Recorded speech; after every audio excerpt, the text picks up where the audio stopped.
Ladies and gentlemen, I'm deeply grateful to be conferred the Legion of Honor Award by the French government.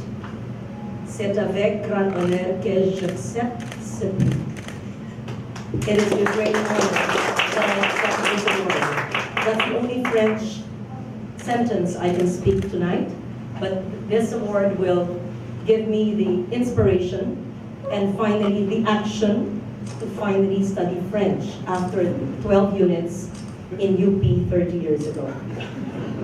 This award is a profound recognition that kinship and cooperation have no bounds.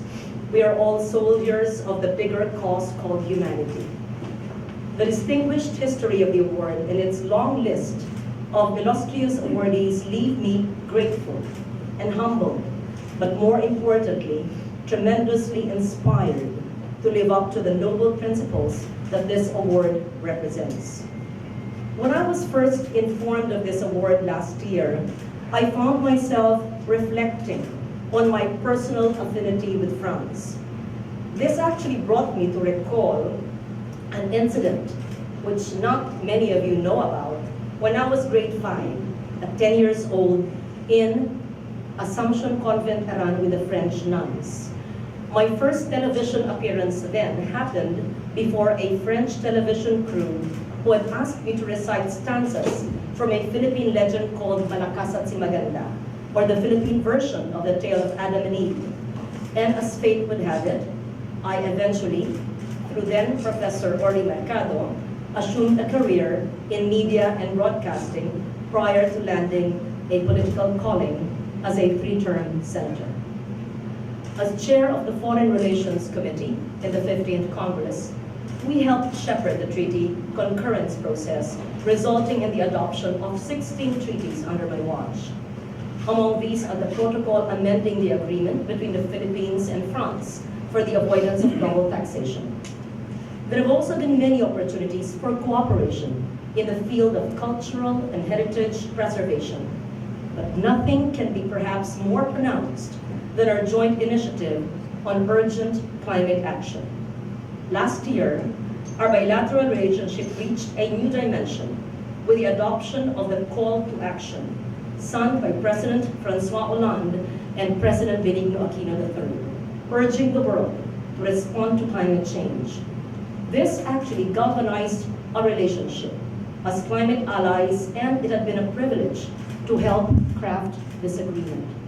Another inside story would be the crafting of this agreement, but that's for another story to tell.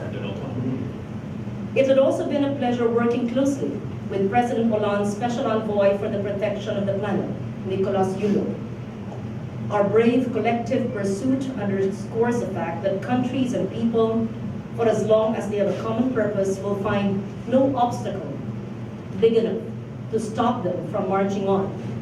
With climate resilience as the main agenda, our two countries formed a special alliance in which we shared a common vision: to be upon the progeny, or to bestow upon our progeny, a great future that can only be made possible with the preservation of this one planet we all live in. I therefore personally commit, in my capacity as a recently appointed United Nations Global Champion for Resilience, as a lawmaker, an environmentalist, and most especially as a mother and as a woman, to support France as it takes the lead in ensuring that countries deliver what they promised at the Paris Climate Change Conference last December. The fight is not finished. In fact, your presidency is still November this year.